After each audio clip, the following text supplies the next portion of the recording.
Hello friends, welcome to Akshar food. હું છું ગાયત્રી. આજે આપણે દહીં સાથે અથાણાના ટેસ્ટવાળું એવું ભીંડાનું શાક બનાવીશું, જે ટેસ્ટમાં યુનિક બનશે અને મને આશા છે કે તમને ગમશે. તો તેના માટે મેં અહીં 400 ગ્રામ જેટલો ભીંડો લીધો છે, જે કપમાં 4 કપ છે. તેને આવી રીતે કટ કરી લીધો છે. તમે લાંબા પીસમાં પણ કટ કરી શકો. તો હવે ભીંડાને સેલો ફ્રાય કરવાના છે. તો તેના માટે મેં અહીં 4 ટેબલસ્પૂન ઓઇલ લીધું છે. તેમાં ભીંડાને આપણે પૂરેપૂરા ચડી જાય ત્યાં સુધી સેલો ફ્રાય કરવાના છે અને વારંવાર થોડી વારે હલાવતા પણ રહીશું. ભીંડાને ચડતા લગભગ 5 થી 7 મિનિટ જેટલો સમય લાગશે. રેસીપી દરમિયાન જે સામગ્રી હું વાપરીશ તેનું લિસ્ટ ડિસ્ક્રિપ્શન બોક્સમાં આપેલું છે. તો પહેલાં દહીંની ગ્રેવી તૈયાર કરીએ. તો તેના માટે અડધો કપ દહીં, 1 ટીસ્પૂન લાલ મરચું, પોણી ચમચી હળદર, 2 ટીસ્પૂન ધાણા જીરું એડ કરીને સારી રીતે મિક્સ કરી લઈશું અને દહીંમાં કણી ના રહી જાય તેનું ખાસ ધ્યાન રાખીશું, જેથી કરીને જ્યારે દહીંની ગ્રેવી બનાવીએ ત્યારે દહીં ફાટે નહીં.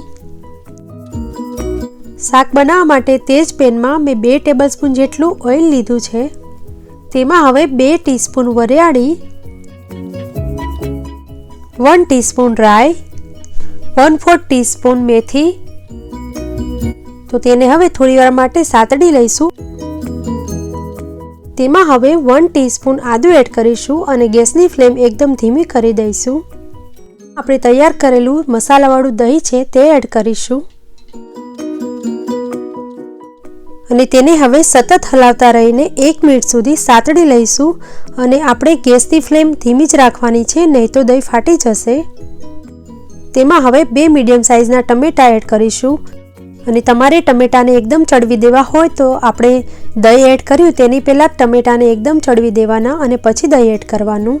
અને તેમાં હવે ટમેટાના ભાગનું મીઠું પણ એડ કરી દઈશું. ટમેટા એડ કર્યા તેની 1.5 મિનિટ થઈ ગઈ છે. તો હવે ફ્રાય કરેલા ભીંડાને તેમાં એડ કરી દઈશું અને સારી રીતે હળવા હાથે મિક્સ કરી દઈશું. ભીંડામાં આપણે મીઠું એડ નથી કર્યું, તો સ્વાદ પ્રમાણે મીઠું એડ કરી દઈશું. ભીંડા તો એકદમ ચડેલા છે, એટલે હવે ફક્ત ગ્રેવીનો ટેસ્ટ ભીંડામાં આવી જાય તેટલી વાર સુધી, એટલે કે 1-2 મિનિટ સુધી થવા દઈશું. તો એકદમ સરસ મજાનું અને ટેસ્ટમાં પણ એકદમ યુનિક એવું આપણું આ શાક તૈયાર થઈ ગયું છે. તો હવે ગેસ બંધ કરી દઈશું.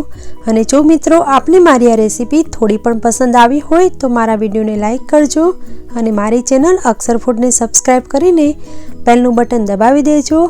હવે મળીએ બીજી નવી રેસીપીમાં. ત્યાં સુધી આવજો. Thank you for watching.